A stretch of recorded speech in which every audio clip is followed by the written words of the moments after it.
Assalamualaikum warahmatullahi wabarakatuh.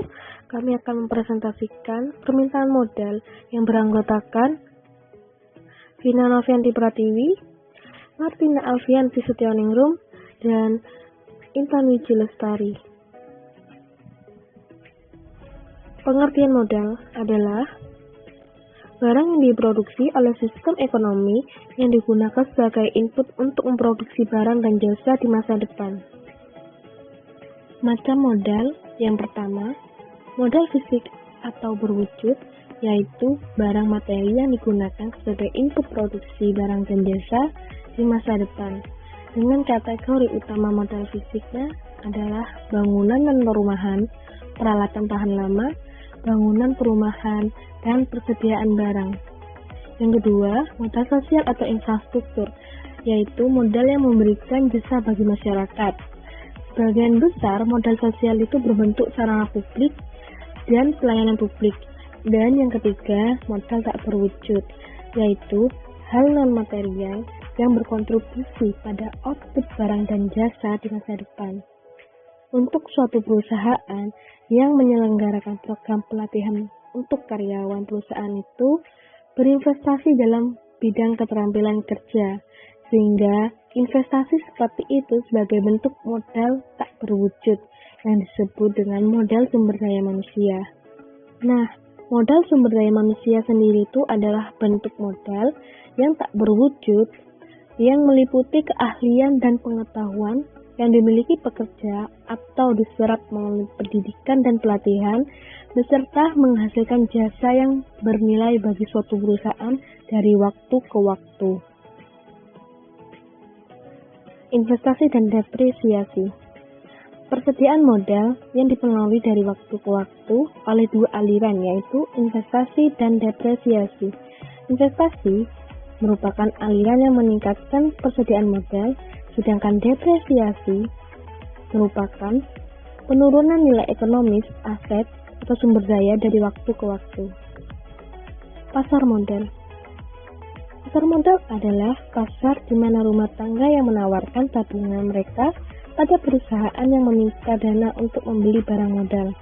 Pasar modal dapat disebut dengan bursa efek, yaitu pasar tempat bertemunya penjual dan pembeli surat berharga atau efek. Manfaat pasar modal. Yang pertama, mempermudah pengusaha yang kekurangan modal untuk mendapatkan modal yang sehat dan tidak mengikat. Yang kedua, memperlancar perluasan produksi yang dilakukan oleh perusahaan. Yang ketiga, membantu perusahaan atau masyarakat yang kelebihan dana untuk memanfaatkan dalam kegiatan yang produktif, sehingga tidak terjadi pengangguran dana. Yang keempat, membantu pemerintah dalam menghimpun dan mengarahkan dana masyarakat untuk membiayai pembangunan nasional. Yang kelima, menyediakan alternatif sumber pendanaan jangka panjang. Yang keenam, mempublikasikan perusahaan dengan biaya minimal secara terus-menerus. Yang ketujuh, memungkinkan penyebaran kepemilikan. Kedelapan, memperkuat struktur pemodalan perusahaan. Yang kesembilan, mendorong pengelolaan yang terbuka dan lebih profesional. Dan yang terakhir adalah meningkatkan citra perusahaan. Pendapatan modal, yaitu pendapatan yang dihasilkan dari tabungan yang telah digunakan melalui pasar modal keuangan. Pendapatan modal sendiri terdiri dari bunga dan laba. Bunga merupakan pembayaran yang dilakukan dari penggunaan uang, sedangkan laba merupakan kelebihan penerimaan atas biaya dalam suatu periode tertentu atau bisa dikatakan pendapatan bersih suatu perusahaan. Fungsi bunga dan laba adalah bunga dapat didefinisikan sebagai penunda kepuasan, yaitu imbalan dari menunda konsumsi. Sedangkan laba bertindak sebagai imbalan dan pengambilan resiko. Pasar keuangan dalam praktik. Pada gambar tersebut merupakan pasar keuangan yang menghubungkan tabungan rumah tangga dan investasi perusahaan. Pasar keuangan terdiri dari yang pertama bank atau tabungan bisnis, yaitu dalam memulai sebuah bisnis maka diperlukan modal. Modal dapat didapatkan dari pinjaman suatu bank dan pinjaman tersebut memerlukan suatu jaminan seperti rumah atau lainnya, sehingga bank memberikan pinjaman dana karena rumah tangga mendepositkan tabungan mereka di sana. Misalnya pada kasus A, saya melihat beberapa toko es krim yang sangat sukses. Tapi saya pikir saya bisa membuat es krim yang lebih lezat dari yang mereka lakukan. Untuk memasuki bisnis itu, saya perlu modal. Seperti peralatan untuk membuat es krim, meja, kursi, lemari pendingin, papan nama, dan toko. Karena saya menjadikan rumah saya sebagai jaminan, maka saya tidak beresiko besar. Dan bank memberi saya pinjaman dengan tingkat bunga yang cukup wajar. Bank meminjamkan dana ini karena rumah tangga mendepositokan tabungan mereka di sana. Yang kedua adalah modal ventura, yaitu penggalangan dana modal untuk mendapatkan pendanaan.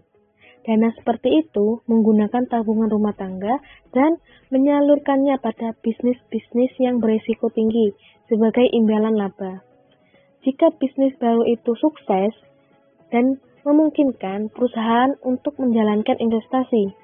Misalnya pada kasus B, seorang ilmuwan di suatu universitas terkemuka mengembangkan metode murah untuk memproduksi obat-obatan untuk menangkal suatu virus. Dengan menggunakan mikroorganisme yang diciptakan melalui penyambungan gen. Bisnis ini bisa gagal total dalam 12 bulan.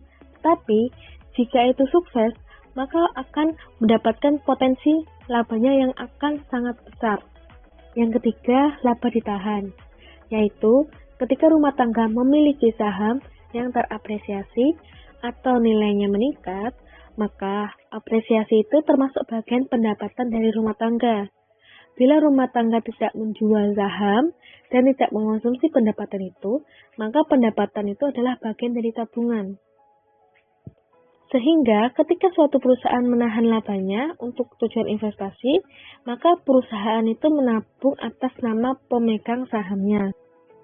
Misalnya pada kasus C, General Motor Corporation memutuskan bahwa mereka ingin membangun pabrik perakitan baru di Tennessee. Dan mereka memiliki cukup dana untuk membayar fasilitas baru. Investasi baru tersebut dibayar melalui dana internal atau laba ditahan. Hasilnya akan sama jika perusahaan meminta pada rumah tangga melalui beberapa lembaga perantara keuangan dan meminjam dana tersebut. Jika General Motor menggunakan labanya untuk membeli model baru, maka General Motor harus melakukannya dengan persetujuan dari pemegang saham. Bila perusahaan mengambil labanya sendiri dan menggunakannya untuk membeli aset modal, bukan untuk membayarkan pada pemegang saham, maka nilai total perusahaan akan naik dan begitu pula nilai saham yang dipegang oleh pemilik saham. Dan yang keempat, pasar saham, yaitu penggalangan dana yang dibutuhkan dengan menerbitkan saham. Rumah tangga membeli saham dengan pendapatan yang mereka putuskan untuk dibelanjakan. Sebagai imbalannya, mereka berhak atas laba perusahaan.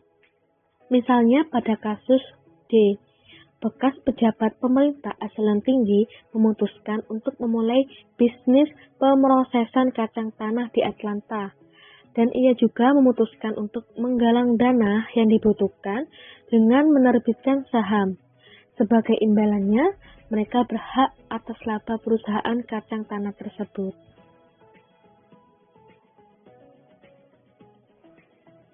Akumulasi dan alokasi modal. Dalam masyarakat industri modern, keputusan investasi atau keputusan produksi modal diambil oleh perusahaan. Rumah tangga memutuskan beberapa banyak yang akan ditabung, dan dalam jangka panjang, tabungan membatasi atau menjadi kendala jumlah investasi yang bisa dijalankan oleh perusahaan. Pasar modal lahir untuk mengarahkan tabungan pada proyek investasi yang menguntungkan. Permintaan dan penawaran modal. Permintaan modal adalah permintaan terhadap modal yang datang akibat dari suatu keinginan sebagian masyarakat untuk menanam modal dalam suatu usaha, sehingga menyebabkan timbulnya permintaan terhadap uang. Jumlah yang ingin diinvestasikan oleh pengusaha disebut permintaan modal. Jumlah yang dibutuhkan pengusaha untuk membeli barang modal seperti peralatan, mesin, perkakas, dan lain-lain yang dapat digunakan untuk produksi barang dan jasa. Ini berbanding terbalik dengan suku bunga. Jika tingkat bunga tinggi, maka pengusaha ingin mengurangi investasi. Dan sebaliknya, jika tingkat bunga menurun, maka pengusaha akan menaikkan investasinya. Penawaran modal adalah penawaran terhadap modal yang timbul akibat dari sebagian masyarakat yang menyimpan dana atau menabung. Tabungan ini kemudian menyebabkan terjadinya dana yang dapat ditawarkan untuk digunakan sebagai modal. Keseimbangan permintaan dan penawaran.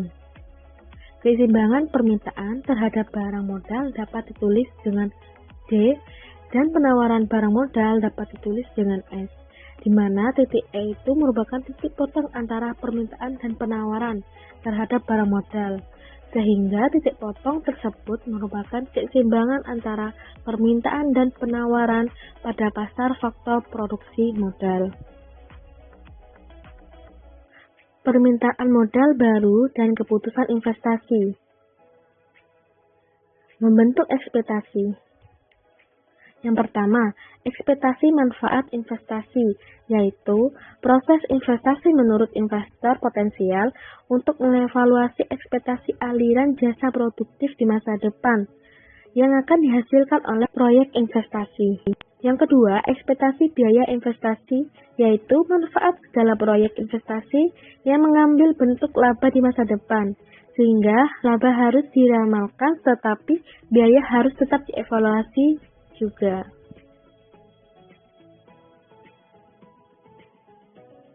Membandingkan biaya dan ekspektasi hasil. Yang pertama, ekspektasi tingkat pengembalian, yaitu tingkat penghasilan tahunan yang diharapkan oleh perusahaan akan diperoleh melalui investasi modal. Permintaan modal baru bergantung pada tingkat bunga. Ketika tingkat bunga rendah, maka perusahaan cenderung berinvestasi pada pabrik dan peralatan baru daripada tingkat bunga yang tinggi. Sehingga tingkat bunga menentukan biaya langsung atau biaya peluang. Kurva permintaan pasar untuk modal baru adalah jumlah dari semua kurva permintaan individu untuk modal baru dalam perekonomian. Dalam arti tertentu, jadwal permintaan investasi adalah peringkat dari semua peluang investasi perekonomian dalam urutan hasil yang diharapkan.